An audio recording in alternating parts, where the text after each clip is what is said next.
Life is a time pass, क्या फर्क पड़ता है, कोई दिक्कत नहीं, पता नहीं, जो थारी राय सो मारी राय, nothing to do no way to go, देखो सुनो मत wherever, whenever, whatever,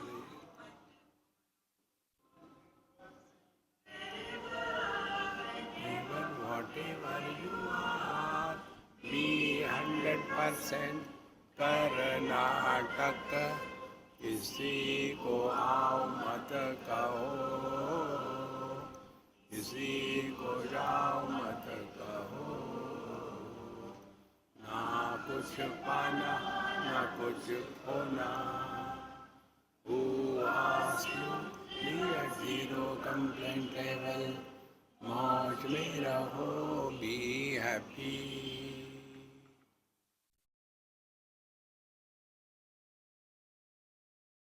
Shri Krishna Shri Krishna Shri Krishna Shri Krishna. गुरुर्ब्रह्मा गुरुर्विष्णु गुरुर्देवो महेश्वरः, गुरु साक्षात् परं ब्रह्म, तस्मै श्री गुरवे नमः, तस्मै श्री गुरवे नमः. हम लोगों ने 11वें श्लोक तक पूरा किया था. किम न प्राप्तमित पुरा किमद अधुना लब्धम विचारादिना. पहले क्या था कि जो हमारे पास नहीं था और जब विचार करके मिल गया, ये सब मन का खेल है महाराज. तो पहले क्या था कि किम प्राप्तम, अब क्या मिला हमको. इसीलिए हमने आपको पहले दिन बताया, यदि सत्संग में आ रहे हैं हम लोग, और यदि मन में ये भ्रांति होगी कि हम सत्संग में जाएंगे तो हमको ये मिलेगा, तो हम आपको गारंटी देते हैं कुछ नहीं मिलेगा.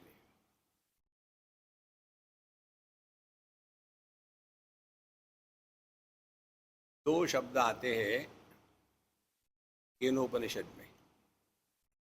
अपना स्वरूप क्या है? अहेयम, जिसका आप त्याग नहीं कर सकते.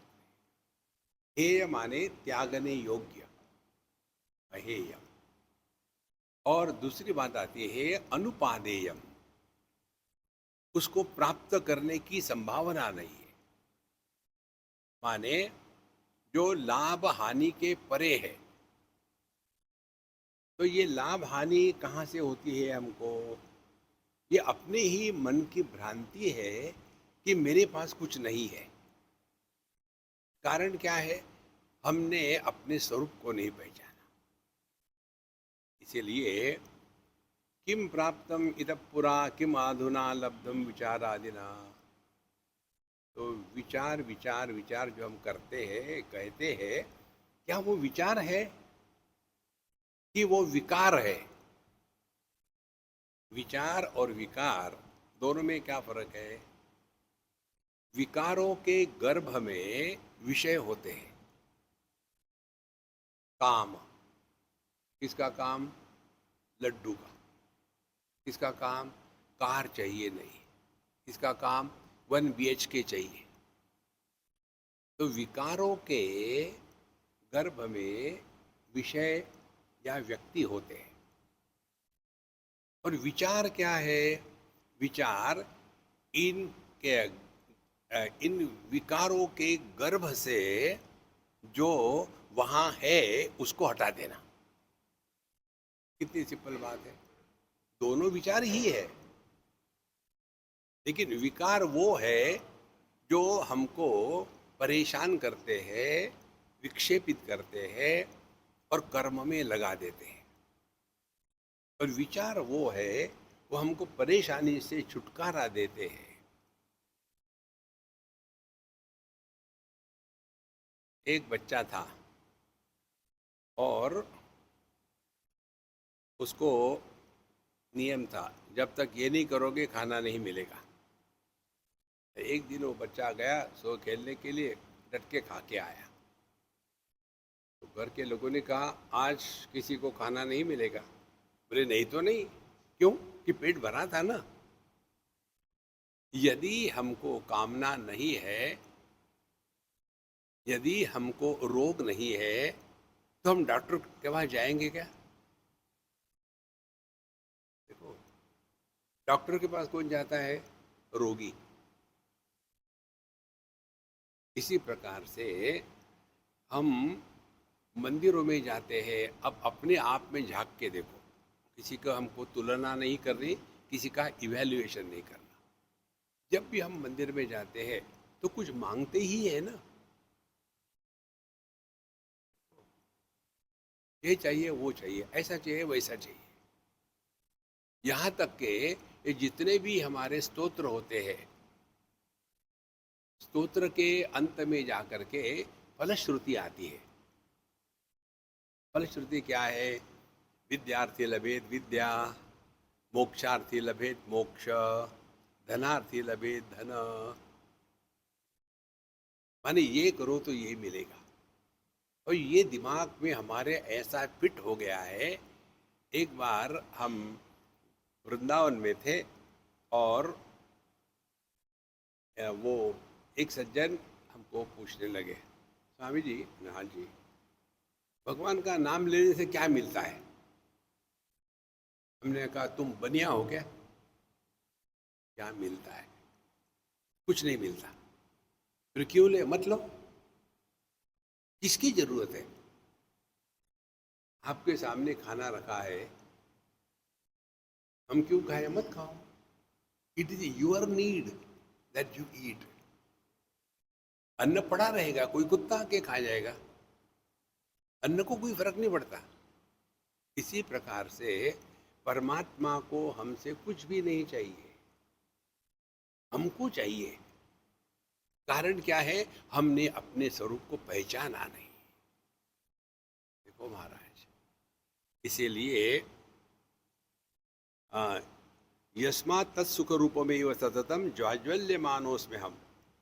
ये हमको कुछ इसलिए नहीं चाहिए क्योंकि तत्सुखम सततम, यह जो हमारा होने का अनुभव है ये अखंड है। देखो, ये 11वां श्लोक है, इधर उधर भागो मत। ठीक? यस्मात् तत्सुख रूपमेव सततम ज्वाज्वल्यमानोस्म्य हम। जाज्वल्यमान माने हमको अपने नहीं होने का भान नहीं हो सकता। आंखें बंद करी तो रूप रंग का भान नहीं होगा, कान बंद किए तो शब्दों का भान नहीं होगा, नाक बंद किया तो गंध का भान नहीं होगा। यदि हमको कहीं एनेस्थेशिया लगा दिया तो वहां के दुख का भान नहीं होगा। लेकिन अपने नहीं होने का भान कभी नहीं हो सकता। इसीलिए जाज्वल्यमानोस में हम स्पष्ट रूप से है। और ये सत्ता कैसी है? ये सत्ता किसी की विरोधी नहीं है। हम लोगों का ज्ञान कैसा है? द्वंद्वात्मक है। लड़का है, लड़की नहीं है, दूर है, करीब नहीं है, अमीर है, गरीब नहीं है। लेकिन ये ऐसी सत्ता है जो किसी का विरोधी नहीं है। ये निर्विरोध सत्ता जो है, माने जो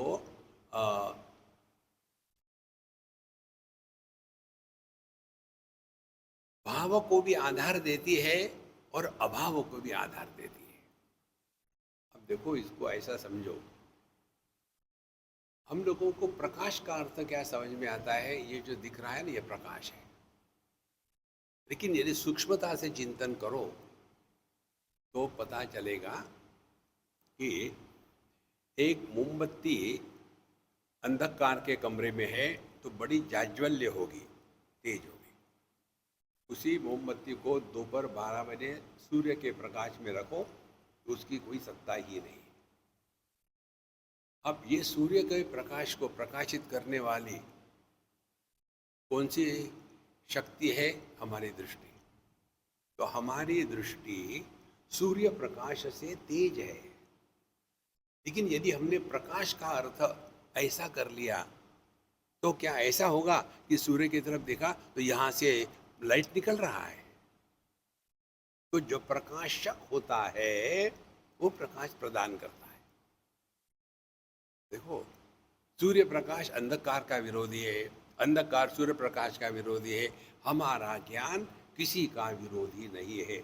यह जो निर्विरोध सत्ता है, यह जो निरपेक्ष सत्ता है, यह जो निर्विशेष सत्ता है, यह अपना स्वरूप है संतो, करना कुछ नहीं है।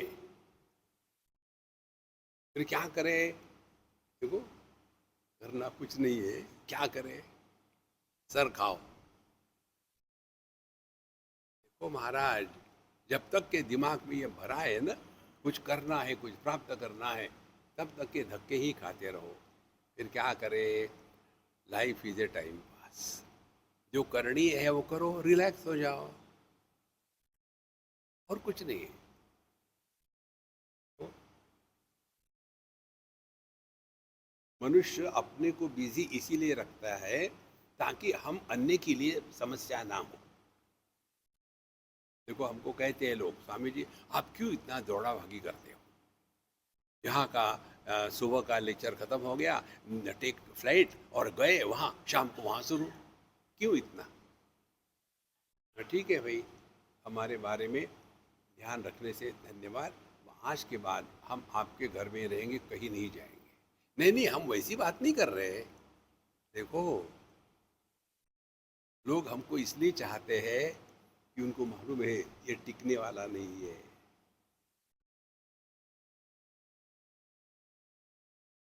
इसी प्रकार से ये बातें इतनी सूक्ष्म होती है, लेकिन हम समझते नहीं।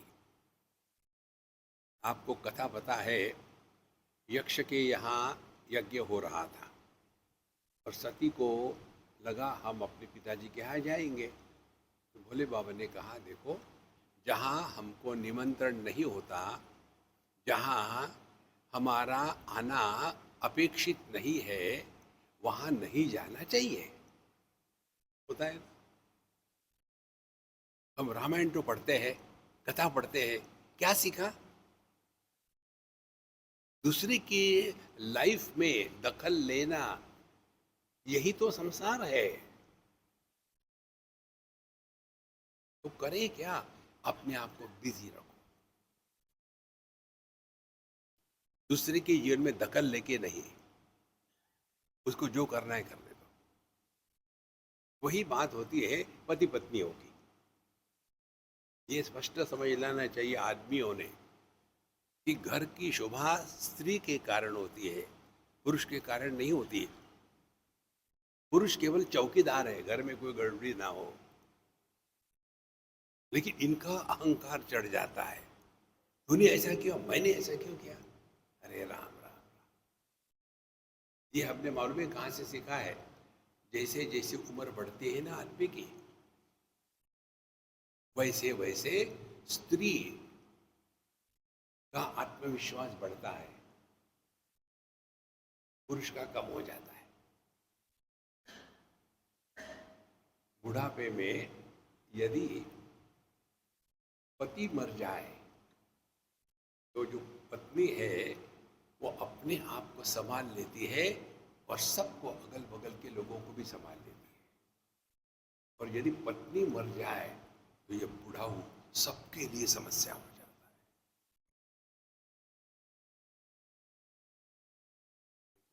तो ये स्वीकार करना पड़ेगा। लेकिन आदमी का माय अहंकार, मैं क्या। इसलिए यहाँ कहते हैं तस्मात् सुख रूपमेव सततम ज्वाज्वल्यमानोस्मि। हम अपने स्वरूप के तरफ ध्यान दें। दुनिया बहुत हो गई। किम वापेक्षम इहम अपि मयि इततराम मिथ्या विचारादिकम। तो ये विचार विचार करने से क्या, जो वस्तु मिथ्या होती है उसका क्या विचार करना है?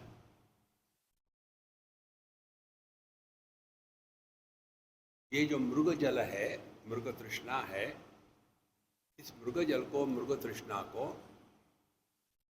हम यदि हार्वेस्ट करेंगे, बॉटल करेंगे, तो काफी पैसा कमा सकते हैं।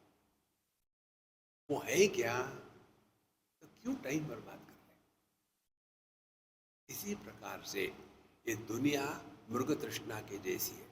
इस शब्द को यदि आप ठीक से ग्रहण करो ना, तो बहुत फर्क पड़ता है। मिथ्या, मिथ्या माने तीन बातें हैं। कुछ होता है, सत्ता; कुछ नहीं होता है, असत्ता, असत्य या अभाव; तीसरा, जो न होते हुए भी प्रतीत होता है। तो जो है उसको आप कुछ कर नहीं सकते, जो नहीं है उसको भी आप कुछ कर नहीं सकते। ना सतो विद्यते भावः, ना भावो विद्यते सता।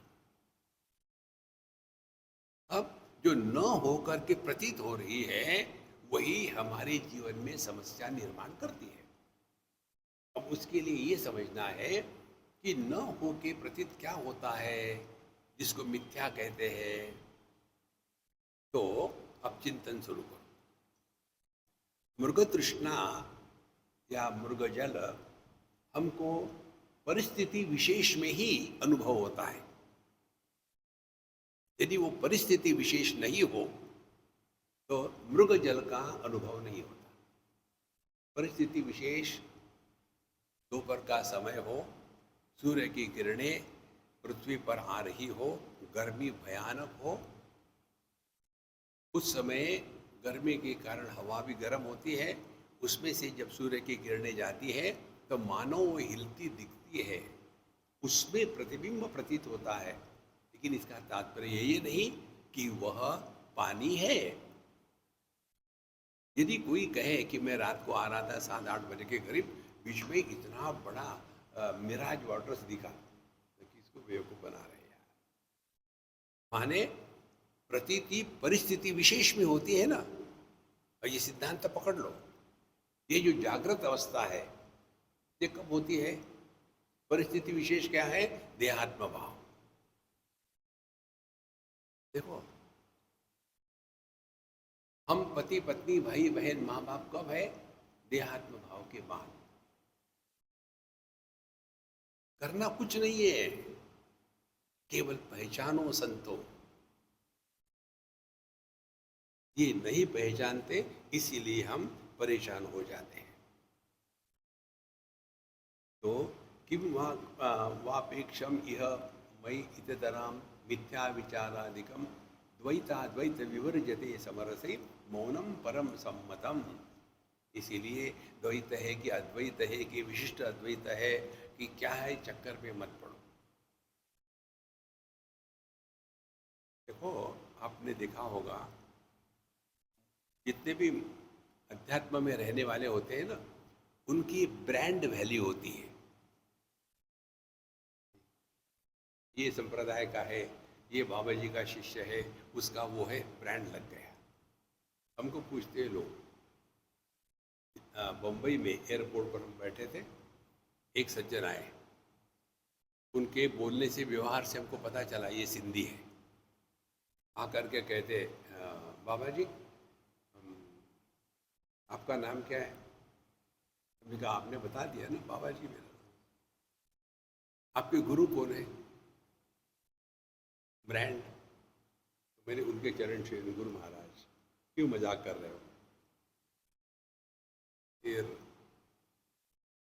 आप कहाँ के हैं? मैंने अभी यही के। कहाँ जा रहे हैं? हमने वाला देखो टिकट ले जा रहे हैं। आप लोगों को कौन देता है पैसा टिकट? हमने कहा देखो आप मुझे मिले अभी, तो बिना पैसे दिए जाओगे क्या? पकड़ा। फिर बोले आप मुझे दूसरे बाबा जी मिले। पहले हमारे वृंदावन में एक शरणानंद जी महाराज हो गए, वो प्रज्ञा चक्षु थे। वो भी अपने बारे में कुछ नहीं बोलते थे, सबको वो गुरु कहते थे। तो हमने कहा यही साधना है। गुरु व्यक्ति नहीं होता, गुरु सिद्धांत होता है। इसीलिए गुरु मरता नहीं, सिद्धांत मरते नहीं। सिद्धांत को प्रतिपादित करने वाला मर जाता है। अपने आप को ब्रांड मत लगाओ,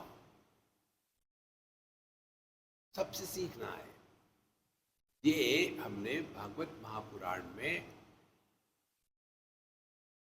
दत्तात्रेय भगवान के प्रसंग से सीखा है। हमने किससे क्या सीखा? कोई किसी को कुछ नहीं सिखा सकता, और जो सीखने में तुला है उसको कोई रोक नहीं सकता। तो हमको सीखने के लिए बाहर कहीं जाने की जरूरत नहीं, अपनी अनुभूति से सीखो।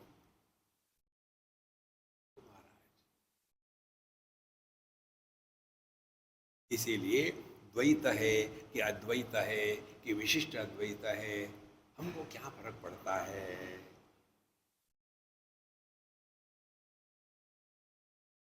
तो फिर समरसे मौनम परम सम्मतम। इसीलिए सबसे बढ़िया बात है मौन। एक बार की बात है, देहरादून की, बहुत पुरानी बात है, होगी 30-35 साल। उस समय हम जवान थे।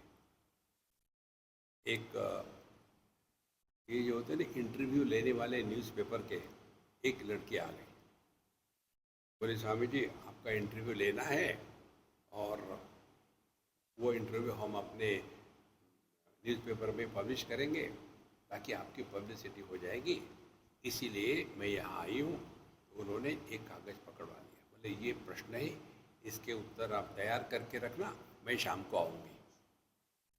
तो मैंने कहा मैं एक कागज़ को 2 बार नहीं पढ़ता। तैयार हो आप? तुम तैयार हो गया? हाँ। प्रश्न पूछती गई, फ्रस्ट्रेट हो गई। आखिरी कह दिए अब आखिरी प्रश्न का ठीक से उत्तर देना। पूछो। बोले जब आप इस दुनिया से जाओगे तो किस प्रकार से पदचिन्ह आप इस दुनिया में छोड़ के जाना चाहते हो? तो मैंने कहा पहली बात, तुम मेरे पदचिन्ह नहीं देख पाओगी क्योंकि तुम मेरे से पहले मरने वाली हो। अब वो घबरा गई है, क्या करें? दूसरी बात मैंने कही, जो कीचड़ में चलते हैं उनके पदचिन्ह होते हैं। आकाश में उड़ने वाला पक्षी, उसके कहीं पदचिन्ह नहीं होते। तो भगवान राम और भगवान कृष्ण कहाँ है? जनमानस के हृदय में। जब द्वारका चली गई तो क्या भगवान कृष्ण गायब हो गए? इसीलिए इस चक्कर से अपने आप को बचाओ। कौन है, कहाँ है, किससे आए की कोई जरूरत नहीं। एकदम ये भी बहुत बढ़िया साधना है। बेवकूफ बन करके रहो, स्मार्ट मत बना, बेवकूफ बनना। ये बेवकूफ़ी का हम आपको एक उदाहरण देते हैं। बेवकूफ़ी की बहुत बड़ी साधना है। हम साउथ अफ्रीका से आ रहे थे, जिस भी कारण से हो, हमारा टिकट दिखा रहा था हाफ टिकट है। अब हमारा पासपोर्ट दिखा रहा है कि हम बुढ़ा हुआ है। उसने कहा 20 किलो ज़्यादा है, 10 किलो पैसे पे करो। हमने कहा 20 किलो तो होता है ना, होता है, लेकिन टिकट देखो तुम्हारा आधा टिकट है। मैं चुप हो गया, नहीं मेरा पासपोर्ट है। पासपोर्ट तो बुढ़ा हूँ, टिकट आधा, ये कैसे हो गया? क्या करूँ ना, आप बताओ क्या करूँ? ले जाओ वहाँ। मैं वहाँ गया। वहाँ जाने के बाद क्यों आए पता नहीं, उन्होंने भेजा है। बेवकूफ़ बनो। तो उसने देखा, वो टिकट देखा है, बोले ये कैसे हो सकता है, कोई तो भी गड़बड़ी हो गई। ठीक है 20 किलो, उसके ऊपर में वेट लिख दिया, इसको 20 किलो दे दो।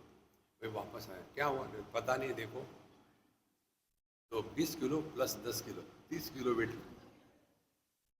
यदि वहां आर्ग्यूमेंट करते, झगड़ा करते तो परेशान होते। महाराज, अपने मन के शांति के साथ मत खेलो। इसीलिए मौनम परम सम्मतम। इस मौन को सिद्ध करने के लिए अनेक उपाय हैं। एक उपाय है, अपने जीवन में रिदम को पकड़ो। रिदम सबसे पहला अनुभव मनुष्य के जीवन में होता है रिदम का। हमने बताया था, हम जब माँ के गर्भ में होते हैं तो पहला ज्ञान होता है माँ के हृदय के धड़कन का, पहला ज्ञान। और इसीलिए ये माताएं जो होती है ना, जब इनका बच्चा रोता है, सोता नहीं और चिल्लाते रहता है, तो वो क्या करती है, उसको गोद में रखती है और बड़ी जोर से ऐसा भयानक आवाज निकाल करके ठोकती है। तो बच्चा सोचता है कि भाई मैं चुप रहूंगा, तू बंद कर। देखो कितनी आवश्यक बात है ये। तो अपने जीवन में रिदम को पकड़ो। तो पहला रिदम, हाथ में माला ले लो। हाथ में माला लोगे तो दूसरे बोलने के नहीं, ये जप कर रहा है। इसी कारण से हम अपने आप जेब में माला रखते हैं। कहीं भी चले जाओ, एयरपोर्ट कहीं भी, स्वामी जी मेरे गुरु ने मुझे बताया है कि जब भी तुम यात्रा करोगे तब जप किया करो। कोई मतलब नहीं किसी के किसी भी प्रश्न से। ये समझ लो स्पष्ट रूप से। परीक्षा में बच्चों को आता है ना ऑप्शन, 100 प्रश्नों में से एक का उत्तर दो। कितना चॉइस है? You are not required to reply every question. इसी प्रकार से दुनिया कोई भी पूछेगी, you are not obliged to answer anybody's question in this world. अपने मन के साथ मत खेलो भैया, उसी में लगे रहते। उसके लिए रिदम को पकड़ो। तो पहला रिदम जप करो, श्री राम जय राम जय जय राम, श्री राम जय राम जय जय राम। इसमें सिंक्रोनाइजेशन होता है। माला का मणि अपने तरफ खींचा, एक एक्शन। दूसरी वाणी से कहा श्री राम जय जय राम। तीसरा मन को इसमें लगाना है, तो हमने ही किया हुआ जब स्वयं ने ही सुनना है। तो आपने माला ली हाथ में और फिर श्री राम जय जय राम, श्री राम जय जय राम, श्री राम जय जय राम। ये कुछ सालों तक, महीनों तक अभ्यास करने से ये तीनों इतने सिंक्रोनाइज हो जाते हैं। कितने भी विक्षेप हो, जहां आपके हाथ में माला आ गई, तीनों सिंक्रोनाइज हो गए। फिर अनावश्यक विचार करने की आवश्यकता नहीं। लेकिन मेरी माला टूट गई, लोगों की एक्सपर्टाइज कम है क्या?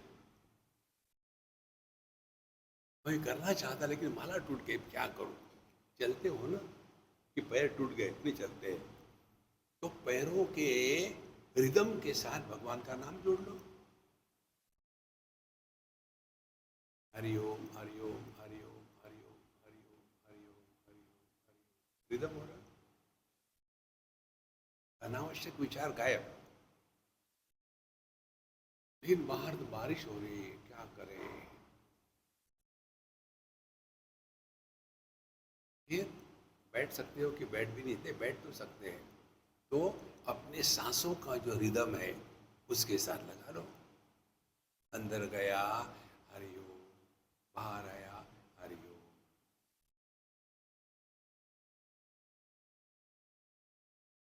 इस सब का तात्पर्य क्या है? ज्ञान शक्ति और क्रिया शक्ति, ये दोनों मर्ज होनी आवश्यक है। दोनों एक ही चेतना की अभिव्यक्ति है। एक ही चेतना क्रिया के रूप में और वही चेतना ज्ञान के रूप में, क्योंकि उनकी अभिव्यक्ति दो माध्यमों से हो रही है। जैसे एक ही बिजली प्रकाश के रूप में और वही बिजली फैन के रूप में, माध्यम दो है लेकिन दोनों के पीछे बिजली एक है। इसी प्रकार से मन ये ज्ञान और क्रिया, बोलना ये क्रिया, ये दोनों जब मिल गए तो हम अपने चेतना के पास पहुंच गए। और इसके लिए ये मौन रखना का तात्पर्य जगत के किसी भी विषयों से, किसी भी शब्दों से, किसी भी कमेंट से प्रभावित नहीं होना, ये है मौन। ये होने के पश्चात हमको ये सब हो गया है। अब आगे कहते हैं, श्रोतव्यम किमस्ति पूर्ण सदृशो मिथ्या परोक्षस्य मे, मंतव्यम च मे मेस्ति किंचिदपि वा निसंशय ज्योतिषः ध्यातृधेय विभेद इह अवनिषु न ध्येयम अस्तेव मे। मेरी आंखें खराब होगी क्या? सर्वात्मैक्व महारस्य सततम नोवा समाधिर्मम। अब जो साधना बताते हैं वेदांत में, वो है श्रवण मनन निधिध्यासन। कल आपको बताया था पहले बहिरंग साधना, अभी हमने जो इंट्रोडक्शन किया वो बहिरंग साधना है। अब आते हैं अंतरंग साधना। अंतरंग साधना तीन प्रकार से होती है।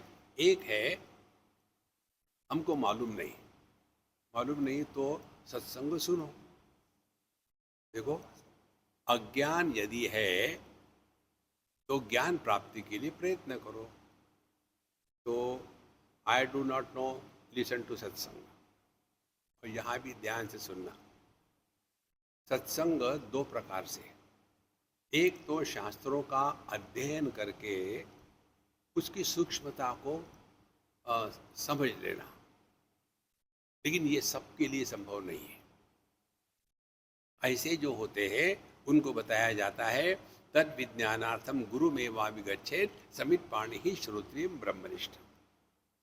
तो जो श्रोत्रिय ब्रह्मनिष्ठ गुरु महाराज है उनके पास जाओ और तद विद्धि प्रणिपातेन परिप्रश्नेन सेवया उपदेक्षन्ति ते ज्ञानम ज्ञानिनः तत्वदर्शिनः। तो वहाँ जाओ, उनकी सेवा करो, उनके बताया है पढ़ाई लिखाई करो, और कोई प्रश्न हो तो पूछो। तब वो आपको बताएंगे कि क्या परमात्मा नहीं है, परमात्मा क्या है ये कोई नहीं बताता। तो महाराज, ये भगवद गीता का जो श्लोक मैंने बताया ना, चतुर्थ अध्याय का 34वां श्लोक है। तद विद्धि प्रणिपातेन परिप्रश्नेन सेवया उपदेक्षन्ति ते ज्ञानम ज्ञानिनः तत्वदर्शिनः। उपदेक्षन्ति ते ज्ञानम नहीं, उपदेक्षन्ति ते अज्ञानम। ज्ञान का उपदेश नहीं होता। देखो, उपदेश किसका होता है? अज्ञान का। क्योंकि ज्ञान अपना स्वरूप ये तो इंद्रिय मन बुद्धि का विषय है नहीं। तो वो बता, इसीलिए अर्जुन को भगवान नहीं पूछते क्या तुम्हारा मोह नष्ट हो गया, ये नहीं पूछा कि अर्जुन तुमको ज्ञान हो गया क्या। ज्ञान होता नहीं, ज्ञान है ही। देखो, तो एक तो प्रकार अध्ययन का ये है। दूसरा है हम सत्संग में जावे, और सत्संग कैसा? जहां बाल की खाल नहीं निकालते। सत्संग में जो हमको सिद्धांत है अपने जीवन में उतारने की प्रक्रिया जहां बताई जाती है, वो सत्संग हमारे लिए उपयोगी होता है।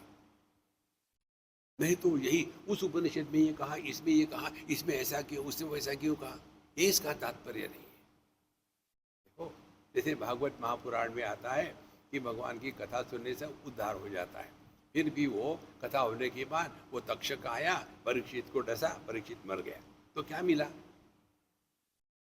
ऐसे प्रश्न मन में आएंगे इसीलिए एक एक सिद्धांत जो हम सीखते हैं उसको जीवन में कैसे उतारना. Knowledge if not applied it becomes philosophy, and philosophers are potentially miserable. इसलिए श्रोतव्यम, पहले मालूम है था ज्ञान प्राप्त करो, श्रवण करो. श्रवण होने के बाद भी मन में संदेह रहते हैं. संदेह युक्त ज्ञान जो है वही अज्ञान है. अज्ञान माने अपूर्ण ज्ञान. तो ये संदेह को हटाने के लिए उस पर चिंतन करें. आपको उस दिन बताया था हमने, अर्जुन ने भगवान की प्रार्थना करी, विश्व रूप दर्शन. हे भगवान, आपको आगे से नमस्कार, पीछे से नमस्कार, दाहिने से नमस्कार, बाएं से नमस्कार. तो क्या घूम रहा था क्या भगवान के अगर? तो हमारे आगे पीछे दाहिने बाएं भगवान ही है. यदि आपको आकाश को नमस्कार करना होगा तो क्या आप घूमोगे? कहाँ नहीं है आकाश. तो उस प्रार्थना का अर्थ है कि भगवान में हम है. हम भगवान से दूर नहीं है, केवल उनका भान हमको नहीं है. कारण क्या है? हम परिच्छिन्नता में फंसे हैं. परिच्छिन्नता में फंसने के कारण अंदर बाहर की कल्पना को सत्य मानते हैं. तो बाहर आकाश है, कमरे के अंदर आकाश है. सत्य क्या है? कमरा आकाश के अंदर है. आकाश कमरे में नहीं है. कमरा नहीं है तो भी आकाश है. यदि आकाश नहीं तो कमरा नहीं हो सकता. देखो, बाहर हवा, अंदर हवा. यदि बाहर अंदर की हवा का, तुम्हारे आवाज में गड़बड़ हो रही है क्या? बाहर अंदर की हवा का यदि कंट्रोल खत्म हो गया तो मृत्यु होगा. तो वास्तविक क्या होगा कि हम माने हमारा देह हवा में है, हवा देह में नहीं है. उसी प्रकार से जो वस्तु मन में होती है वही हमको ज्ञान होता है. जैसे यहाँ ये फोन है, ये फोन है, ये तभी पता चलेगा जब इसको हमारे मन ने ग्रहण किया हो. हमारे पीछे समझो एक बड़ा नाग आ गया ऊपर से, हमको मालूम नहीं, हमारे लिए है ही नहीं. देखो, तो वस्तु बाहर है जो हमारे मन में इंक्लूडेड है, ज्ञान अंदर है. इसका मतलब क्या है? हमारा देह मन में है, मन देह में नहीं है. इसी प्रकार से यह जो जगत है ये सत्य है, और जिसको हम जानने वाले हम चित्त है. तो क्या सत्य और चित्त अलग है? देखो, इसीलिए ज्ञान की पराकाष्ठा यही है कि जिसमें सत्य और चित्त ये भेद समाप्त हो जाता है, उसी अनुभूति को आनंद कहते हैं. रसगुल्ला प्लेट में है, और रसगुल्ले का ज्ञान कहाँ होता है? रसना में. जब अलग है, प्रार्थना पूरी करो यार, जल्दी खाएंगे. और जैसे उस वस्तु को खाते हैं तो सत्ता रसगुल्ला और चैतन्य रसना दोनों इकट्ठे आ गए. एकदम मुंह बंद, आंखें बंद, और क्या है? आनंद. द्वैत के अभाव को ही आनंद कहते हैं.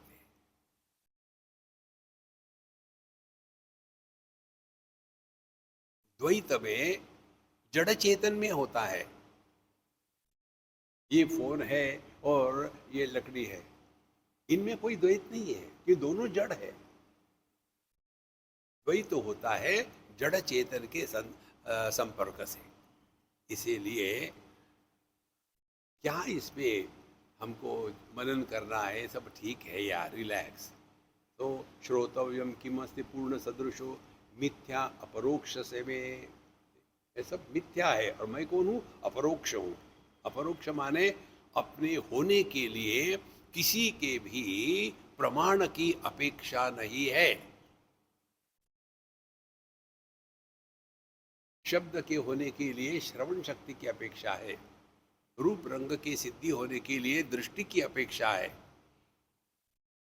लेकिन अपने होने के लिए ना तो ज्ञानेंद्रियों की अपेक्षा है, ना तो कर्मेंद्रियों की अपेक्षा है। कर्म इसलिए नहीं कि निर्माण नहीं करना, ज्ञानेंद्रिय की अपेक्षा इसलिए नहीं कि यह इंद्रिय मन बुद्धि का विषय नहीं है। इसीलिए मौन रहना ये हमारा स्वरूप है।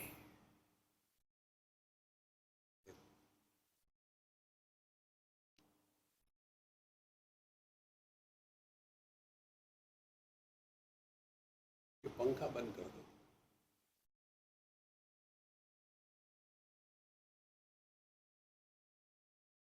सब ठीक हो जाएगा। तो मंतव्यम किमस्ति में किंचिदपि वहाँ निस्संशय ज्योतिषा। तो ना तो हमको श्रवण का चक्कर है, ब्रह्म कहाँ है, कितना है, ये शांत रहो, शांत। लेकिन सोना मत। कई लोगों की यही समस्या है। जब वो ध्यान, हम तो ध्यान करते नहीं, ना कराते हैं, हम ध्यान विरोधी हैं। ध्यान दो, करो मत।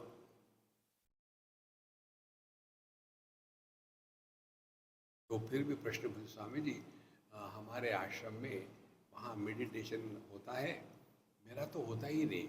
तो जब सब आंखें बंद करके बैठे, मैं तो खुली रखता हूँ। तो देखता हूँ कि लोग क्या कर रहे हैं। तो कोई कोई लोग ऐसा मेडिटेशन करते हैं, उनको ऐसे झटके आते। क्या है वो झटका मेडिटेशन है। कारण क्या है? ध्यान से सुनना। हमने अपने मन को ये ट्रेनिंग दिया है, शांत हो गए कि सो जाओ, शांत रहो लेकिन सोना मत। उसके लिए साधना देखो, सुनो।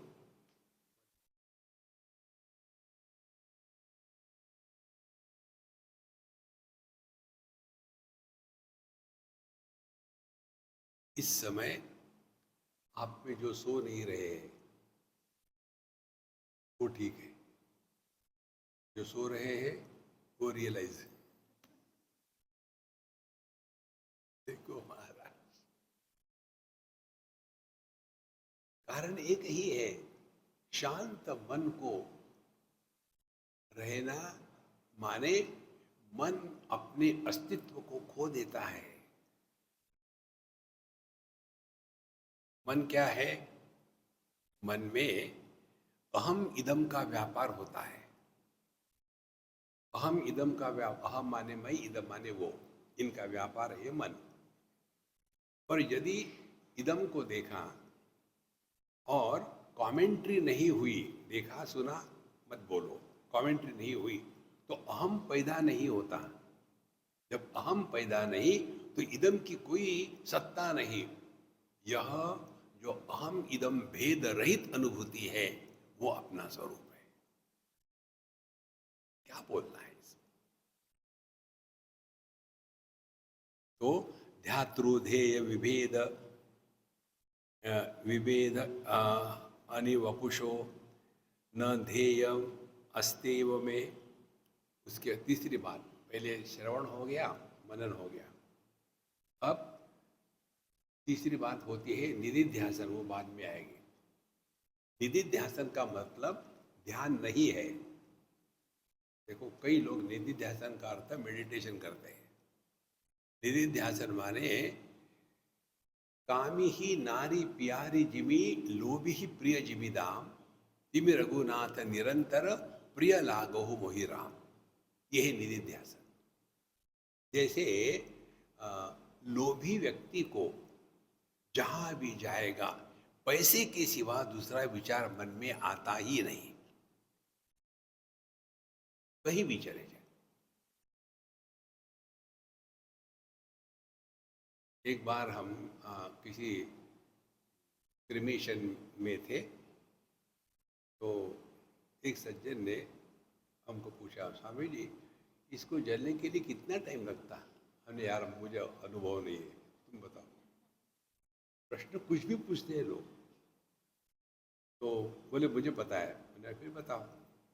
बोले ये लेगा 1 घंटा 20-25 मिनट, और इसको लकड़ी लगेगी मैक्सिमम यहाँ के भाव के हिसाब से 2-3 हज़ार में हो जाएगा। वो जल रहा है, इसका कैलकुलेशन चल रहा है। अरे यहाँ कैलकुलेट करने के लिए आए क्या? अरे उसमें दोष नहीं उसका, दृष्टि जो है लोभी प्रिय जीविता। फिर उसने आगे बताया, जो हड्डी ब्रांड होते उनको जलाने के लिए ज्यादा खर्चा लगता है, और जो जिनका बिल्ट इन फ्यूल होता है, माने मोटू जो होते हैं, उनको कम खर्चा आता है। इसीलिए मरने के पहले मोटे हो जाओ, पैसा बचेगा। ये जो अखंड नित्य निरंतर पैसे का ही विचार चलता है, इसको कहते निधिध्यासन, पैसे का। तो श्रवण मनन निधिध्यासन। अब हमको ये दुनिया से कुछ लेना देना नहीं है, माने अपने दृष्टि में परिवर्तन आ जाता है। जैसे उस लोभी व्यक्ति की दृष्टि क्या थी? यत्र यत्र मनो याति तत्र तत्र पैसा। इसीलिए उपनिषद कहती है, देहाभिमाने गलिते विज्ञाते परमात्मनि यत्र यत्र मनो याति तत्र तत्र समादया। ये है निधिध्यासन। तो अब ये निधिध्यासन ये प्रयत्न रहित प्रयत्न है। प्रयत्न रहित प्रयत्न माने क्या? जहां हम गए, किसी के बारे में पूछना शुरू कर दिया, अरे यार अपने को क्या फर्क पड़ता है, कुछ भी होना, क्योंकि पुरानी आदतें जल्दी नहीं जाएगी। उसके लिए ये जो अपना मंत्र है, किसी के बारे में जानना क्या फर्क पड़ता है, जानो न जानो, या तो फिर हु आस्क्ड यू। कितनी बार हम अपने बारे में बोलते हैं, किसी को भी हमारे बारे में जानने की इच्छा नहीं होती, हम ही जानना दूसरों को बताना चाहते हैं, कोई आवश्यकता नहीं। इसीलिए साधना हम बता रहे हैं ना, अपने भूतकाल के बारे में बोलो मत, किसी के बारे में पूछो मत, कोई जरूरत नहीं। इतना कूड़ा करकट इकट्ठा हो जाता है कि भगवान को प्रवेश करने के लिए जगह ही नहीं वहां। इसलिए ध्यातृ ध्येय विभेद इह, यह जो मेडिटेटर और मेडिटेटेड अपॉन, ये भेद कहाँ है? कैसे? दृष्टि रूप रंग को एकाग्रता से देख सकती है, लेकिन दृष्टि अपने आप को देखने के लिए एकाग्रता की आवश्यकता है क्या? नहीं। कारण क्या? दृष्टि स्वयं को देख ही नहीं सकती, वहां दृष्टा दृश्य भाव खत्म हो गया। इसीलिए मेडिटेशन, मेडिटेटेड अपॉन और मेडिटेटर, ये 3 बातें डिसॉल्व हो जाती है। पंचदशी में आता है, ध्यातृ ध्याने परित्यज्य ध्येयमेवावशिष्यते। ध्यातृ माने मेडिटेशन करने वाला, ध्याता। ध्याने माने ध्यान, मेडिटेशन। परित्यज्य, दोनों को छोड़ दो। ये बात हम रोज करते हैं संतों, हमको पता नहीं कैसे। जब सोते हैं तो क्या करते हैं? पहले सबकी ममता ताग बटोरी, वापस आ गए, अब बाद में बात, अभी नहीं, अभी नहीं, अभी नहीं। उसके पश्चात अपने कमरे में गए, लेट लिए। आखिरी में क्या है? जो सोना चाहता था मैं, वो जब तक है तब तक नींद शुरू नहीं हुई। तो जो सोना चाहता था वो ध्यातृ, उसको ध्यान करने वाला के जगह रखो। ये ध्यान की प्रक्रिया, अब मैं सोने जा रहा हूँ, ये करेंगे वो करेंगे, ये जब तक दो चल रहे हैं तब तक के ध्यान या ध्येय जो है नींद लगी नहीं। जहाँ नींद लगी उसमें सोने वाला भी नहीं है और सोने की प्रक्रिया भी नहीं है। इसी को लेकर हमने आपको बताया था, कौन सोता है इस पर चिंतन करो। जागृत पुरुष नहीं सोता, स्वप्न पुरुष नहीं सोता, सुषुप्त पुरुष भी नहीं सोता। वो यदि सोएगा तो कौन जानेगा नींद अच्छी आई थी। चिंतन करना है, करना कुछ नहीं है, तब पता चलेगा। जागृत में जो कहता है कि मुझे अच्छी नींद आई थी, ये कहने वाला जागृत पुरुष नहीं होता।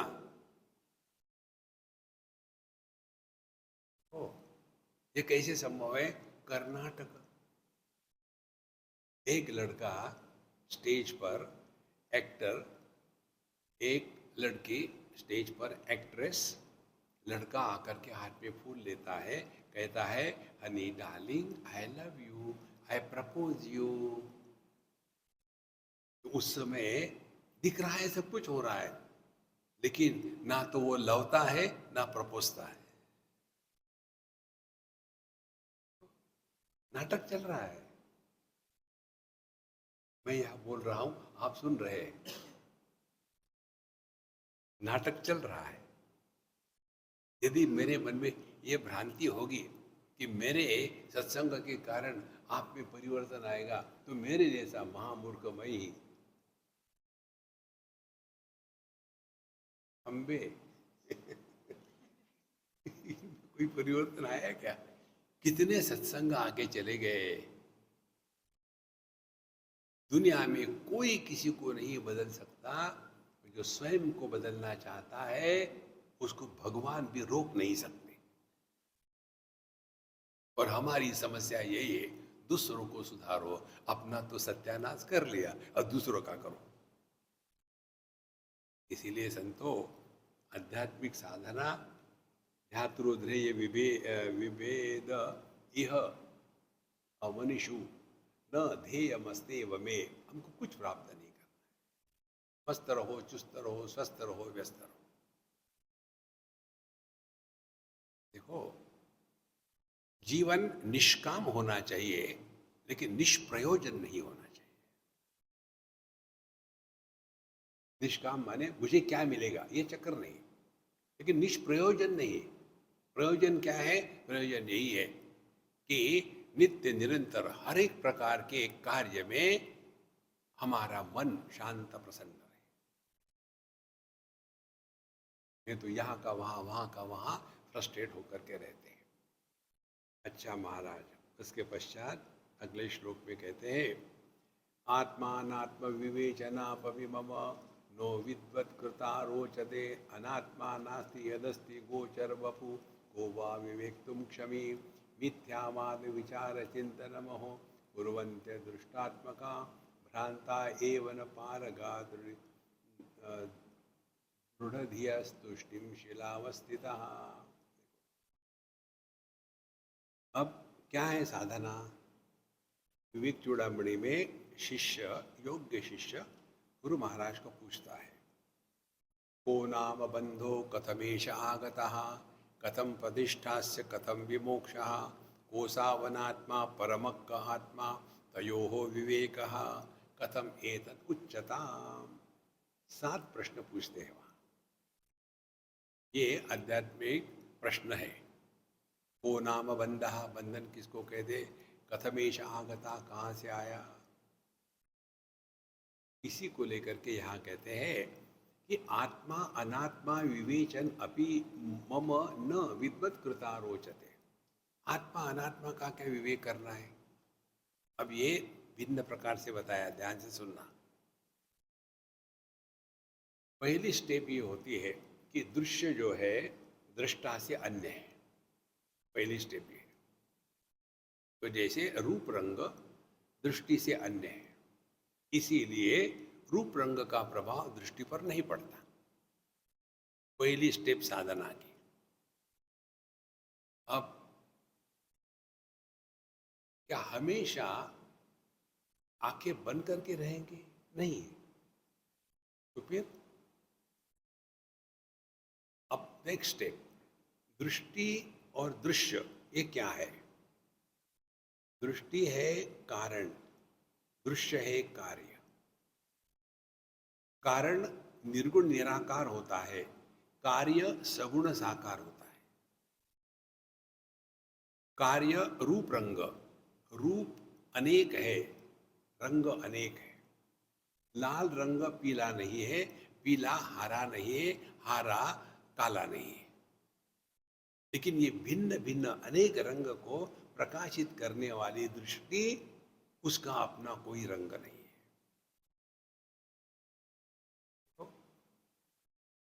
और अगली बात, दृष्टि के कारण रूप रंग की सिद्धि। रूप रंग नहीं हो तो दृष्टि है कि नहीं, इसका निर्णय हो ही नहीं सकता। देखो, अंधकार में आप खड़े हो तो आपको कुछ दिखता नहीं, इसका अर्थ ये है क्या कि आप अंधे हो? माने रूप रंग के कारण दृष्टि की सिद्धि और दृष्टि के कारण रूप रंग की सिद्धि। देखो, सोने के कारण आभूषणों की सिद्धि और आभूषणों के कारण सोने की सिद्धि। तो ये म्यूचुअली डिपेंडेंट है। देखो, और इसीलिए सुवर्ण ही आभूषण है और आभूषण ही सुवर्ण है, लेकिन इन दोनों में सुवर्ण सत्य है, आभूषण नहीं। इसी प्रकार से दृष्टि के कारण रूप रंग की सिद्धि, रूप रंग के कारण दृष्टि की सिद्धि, इन दोनों में दृष्टि सत्य है, रूप रंग नहीं। देखो, तो इसीलिए रूप रंग का प्रभाव दृष्टि पर नहीं होता। अब इसको सूक्ष्मता से चलते रहो। तो इंद्रियों का प्रभाव मन पर नहीं होता, मन का प्रभाव मय पर नहीं होता, मय का प्रभाव चेतना पर नहीं होता, जड़ चेतना के भेद का प्रभाव चैतन्य पर नहीं।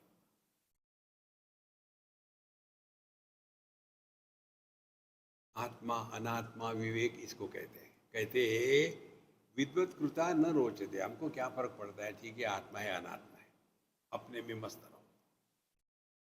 अब दृष्टि जो है सर्वम खलविदम ब्रह्म, दृष्टि ही रूप रंग बनी है, मन ही इंद्रिय बना है, मय ही मन बना है, और चेतना ही मय बना है, और चैतन्य ही चेतना बना है।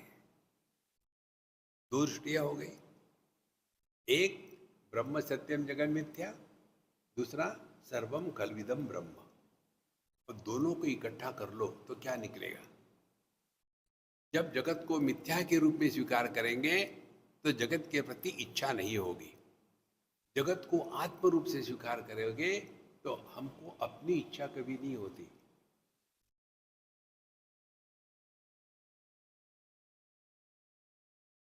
जैसे मेरे हाथ में फोन है तो मुझे मेरे फोन की इच्छा कभी नहीं हो सकती, आपके फोन की इच्छा होगी।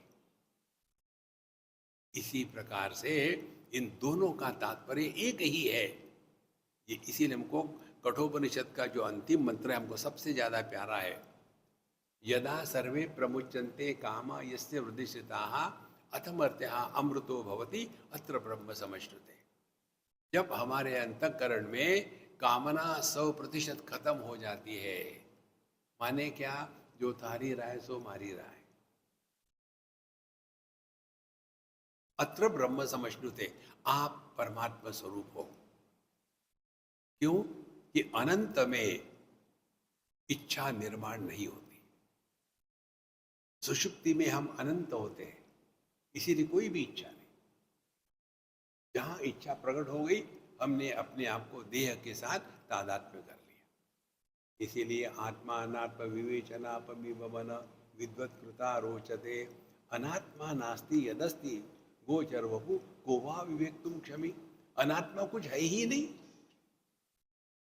अब ये दृष्टि पर रूप रंग का प्रभाव होता नहीं, इसके लिए क्या साधना करने की जरूरत है बताओ? कुछ नहीं। ये एक उदाहरण है, इसको पूरे जीवन में लगा लो। अच्छे बुरे विचार, देखो विचार अच्छे बुरे से कुछ फर्क नहीं पड़ता, मन अच्छा बुरा नहीं होता। देखो जैसे कोई कल्पना करे, हमारे घर के सामने जो रास्ता है उस पर एक भी गुंडा नहीं जावे, केवल सज्जन महात्मा लोग ही जावे। अब रास्ता है, रास्ते में कोई भी जा सकता है। नहीं, हम नहीं चाहते, तो फिर क्या करोगे? हाथ में डंडा लेके खड़े रहे, तो आपको डंडा देख करके लोग आपको ही गुंडा कहेंगे। देखो मन है, इसमें कोई भी विचार आवे जावे, मन पर उसका कोई प्रभाव नहीं। हमको बताया जाता है ना, अपना मन का ख्याल रखो। हम ख्याल रखते हैं विचारों का। ये दुराग्रह, मन में बुरे विचार नहीं आना चाहिए, उतने ज्यादा आएंगे। कुछ भी विचार आवे, हमको कुछ फर्क नहीं पड़ता। जैसे हमने ये दुराग्रह करे कि I don't like yellow, yellow dirty fellow, that dirty colour, तो आपके जीवन में चारों तरफ येलो कलर ही आएगा आपको परेशान करने के लिए। लेकिन यदि आप ये समझ लो कि दृष्टि पर रंग का कोई प्रभाव नहीं है, तो कोई कलर आके चला जाए, क्या फर्क पड़ता है? देखो ये अपने जो महामंत्र है ना, क्या फर्क पड़ता है, ये ऑर्डिनरी नहीं है, इस पर चिंतन करो। एक हमारी छोटी सी लड़की है, बच्चे तो बच्चे ही होते हैं, सुबह 7 बज गए, 7:30 बज गए, मम्मी हम कहे बेटा उठो, स्कूल जाना है, जल्दी उठो, अभी लेट हो रहा। अब फिर अल्टीमेट, अभी केवल आधा घंटा बाकी है, नहा धो करके तैयार होकर के स्कूल जाना है, उठो नहीं तो स्कूल नहीं जा पाओगी। क्या फर्क पड़ता है, और हो गई। उस माँ को गुस्से की जगह हंसी आई। फिर मुझे फोन किया, स्वामी जी आपने मेरे बच्चों को बिगाड़ रखा है। Relax man, relax. छोटी मोटी चीज को, मन में बुरे विचार आते, अब विचार मन में नहीं आए तो क्या नाक में आएंगे? ये जो दुराग्रह है ना, यही हमको परेशान करता है। इसीलिए आत्मा अनात्मा नास्ति यदस्ति, तो आत्मा ये है, अनात्मा वो है। फिर मिथ्या विचार, ये मिथ्या है, ये सत्य है, सब कुछ केवल परमात्मा है। धीरे धीरे धीरे आप इतने शांत रहने लग जाते हो कि जैसे चुंबक होता है, अपने आप में कितना शांत है, लेकिन उसके कक्षा में, उसके सर्कल में कि कोई भी लोहे का टुकड़ा आया, अपने आप पहुंच जाता है। ये मैग्नेट किसी को बुलाता नहीं, ए प्लीज कम, नो। यह जो आंतरिक शुद्धि पवित्रता है, यही परमात्मा की अभिव्यक्ति है। इसलिए मिथ्यावाद विचार चिंतन महो कुर्वन्तु अदृष्टात्मका। फिर अनेक प्रकार से ये मिथ्या है, वो सत्य है, ये है, उस चक्कर में मत पड़ो। एक बात आपको बताते हैं, किसी के भी साथ शास्त्रों का डिस्कशन नहीं करना चाहिए। हमको किसी के सामने कोई सिद्ध नहीं करना है। We are not appointed attorneys for God. बहुत महत्व की बात है, नहीं तो मनुष्य फंस जाता है उसमें। तुमने ऐसा क्यों किया, ऐसा है, वो वैसा है। हमको कुछ करना नहीं, चुप रहो, मुझे पता नहीं। एक उपनिषद है संन्यास उपनिषद, उसमें आखिर आखिर में जाकर के एक श्लोक आता है, वो श्लोक हमको बहुत अच्छा लगता है। ना पृष्टः कस्यचित् ब्रूयात् न च अन्यायेन च पृच्छतः जानन अपि ही मेधावी जड़वल्लोकमाचरेत्। किसने पूछा नहीं है तो बोलने की जरूरत नहीं। और अगला पूछने वाले की नियत देखो, क्या नियत है। नियत यदि डिस्कशन आर्ग्यूमेंट है तो जानन अपि, जानते हुए भी जड़वत, पागल बनो। यार अपने को नहीं पता, आप पढ़े नहीं यार, खत्म। Remember this rule. We are not obliged to answer everybody's question. I don't know. ये मुझे महामंत्र मिला, I don't know का,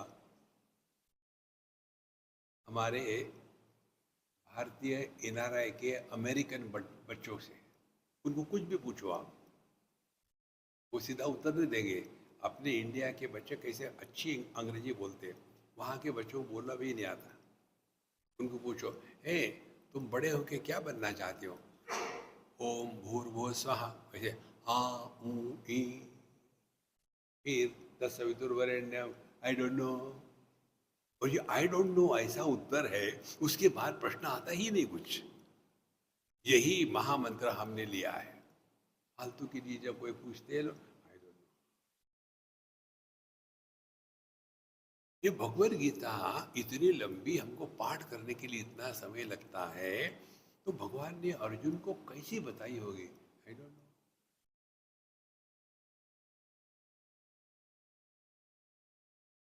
खंभों के सामने सर पटकने से खंभा नहीं टूटता, अपना सर टूटता है। तो महाराज, नारद भक्ति सूत्र में एक सूत्र आता है, वादो न अवलंब्या, don't entertain arguments, logic, discussion. एक लॉजिक दूसरे को काट देगा। समिथ्यावाद विचार चिंतनमो कुर्वन्ति अदृष्टात्मका। जिन्होंने स्वरूप को पहचाना नहीं है ना, वही इसमें लगे रहते हैं। ये है, वो है, ये गलत है, वो सच्चा है, ये हमको कुछ मालूम नहीं बाबा, हम ऐसी है, छोरा गंगा किनारे वाला। फिर भ्रांता एव न पारगा दृढ़ दिया तुष्टिम शिलावस्थिता। और ये जो भ्रांत नहीं है वे कैसे है? दृढ़ दिया तुष्णि शिलावस्थिता। जो पारगा है, जो अपने स्वरूप में स्थित हो गए, वो पत्थर के जैसे शांत बैठे। दृढ़ धिय, जिनके दिमाग में कोई भी डाउट नहीं है, इसलिए तूष्णीम। अब इसका आप कहीं भी समझ सकते हो। यहाँ मंदिर में आने के पहले आपके दिमाग में विचार चलते रहते हैं ना, कि वहाँ जाना है, इतना टाइम लगेगा, हो सकता है कि भीड़ ना हो, और ड्राइवर नहीं आया, पता नहीं कब आएगा, चलते रहे। यहाँ पहुँचने के बाद सब खत्म हो गया ना। जब आप अपने स्वरूप में रहते हो तो आपका मन शांत रहता है, क्योंकि प्राप्तव्य कुछ नहीं है। और इसीलिए आप यदि शांत रहने का अभ्यास करो तो आपको प्राप्त हो गया।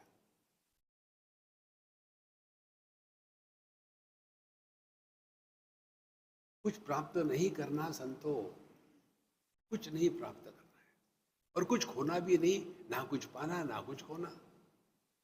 क्या खोएंगे हम यहाँ दुनिया में? कुछ है क्या अपना खोने के लिए?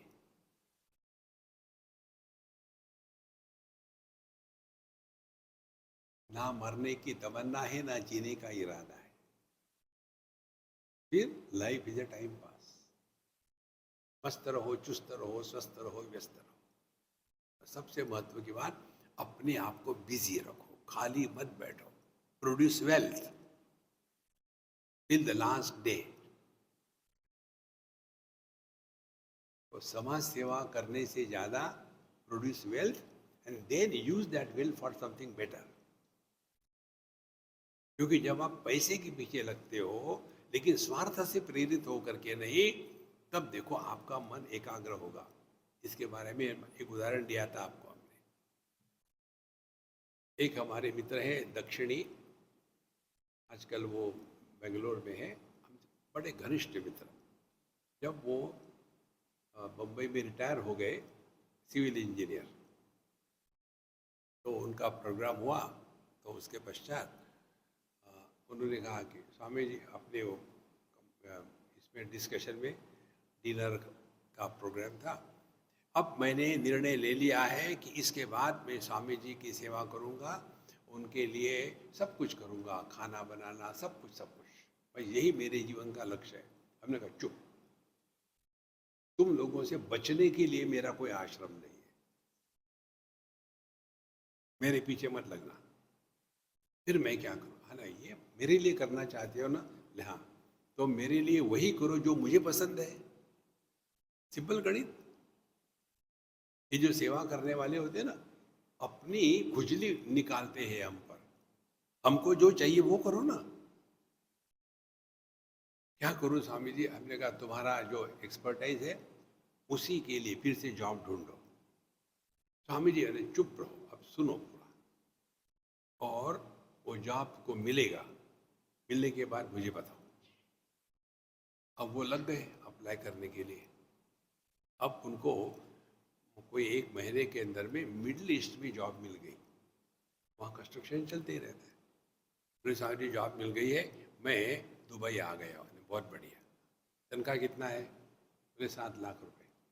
हमने कहा 3.5 लाख रुपए में तुमको सैंक्शन करता हूँ तुम्हारा मेंटेनेंस अलाउंस, बाकी के 3.5 लाख जो है वो ऐसे विद्यार्थियों के लिए लगाओ जो तुम चाहते हो, लेकिन जो सक्षम नहीं है पैसे के कारण, उनके एजुकेशन में लगाओ।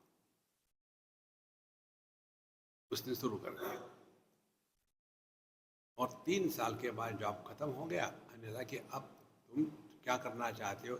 स्वामी जी अब मुझे सब समझ में आ गया है। अब उन्होंने वेदों के 4 वेदों का संस्कृत से तमिल भाषा में ट्रांसलेशन किया। अब वो 90 के करीब हो गए। इतने बिजी है। तो ये है जीवन की परिपूर्णता। नहीं तो हाँ हम सेवा करेंगे, कहीं जाकर के किसी आश्रम में जाकर के सेक्रेटरी बनेंगे वहाँ के, और सब जो पहली पुरानी आदतें थी वही वहाँ लगाएंगे। जैसे पागल खाने में पागल जाते हैं ना, वैसे ही आश्रमों में जाने वाले जो कहीं फिट नहीं होते वहाँ फिट हो जाते हैं। जगत में रहो, work hard, produce wealth till the last day and distribute that wealth. ये बात हमने एक गुजराती अम्मा से सीखी। उनके पति का देहांत हो गया, बहुत अच्छे घर की, एकदम रानी के जैसे दिखती हो। तो सभी लोगों ने उनको सब लूट लिया था। इसने किसी की कंप्लेंट नहीं करी, हमको कभी उन्होंने कुछ बताया नहीं। फिर 2-4-6 टेलर को एंगेज किया, बच्चों को कपड़े सिलवाने के लगा दिया। वो कपड़े लेकर के दुकानों में जा कर के देती थी, डिस्ट्रीब्यूट। धीरे धीरे धीरे उसने बेबी शॉप, एक बहुत बड़ा बेंगलोर के जैसे शहर में स्थापित किया। तो हमने कहा अम्मा तुम नहीं जाती? साहब जी मैं कहीं नहीं जाती, मैंने देखा है ये लेडी इकट्ठी होती है, या तो किटी पार्टी करेगी या एक दूसरे की चुगली करेगी, बहु ऐसे ये, मुझे इसमें इंटरेस्ट नहीं है, इसमें मैंने पैसा लगाया है, मेरा ध्यान पैसे पर है, 1 पैसा खर्चा नहीं होना चाहिए, और मैं शांत प्रसन्न रहती हूँ।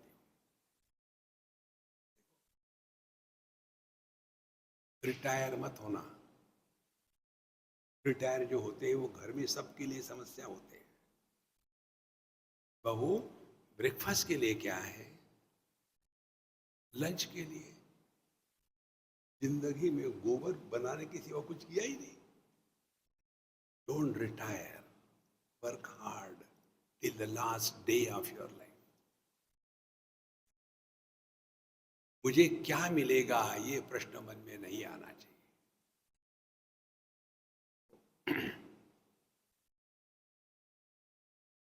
का जो विषय है, भ्रांता एव न पारगा, ये भ्रांत है, ये इसी में फंसे रहेंगे। लेकिन दृढ़धिया तूष्णीम शिलावस्थिता, दृढ़धिया जो दृढ़ हो गए इस ज्ञान में, वे एकदम मस्त रहते हैं, चुस्त रहते हैं, स्वस्थ रहते हैं। इसके पश्चात ये 3-4 श्लोक बचे हैं। वो कल का अंतिम दिन है क्या यहाँ का? हाँ, तो कल इसको पूरा करेंगे। ओम पूर्णमदः पूर्णमिदं पूर्णात् पूर्णमुदच्यते पूर्णस्य पूर्णमादाय पूर्णमेवावशिष्यते। ओम शांति शांति शांति। हरि ओम। श्री गुरुभ्यो नमः। हरि ओम।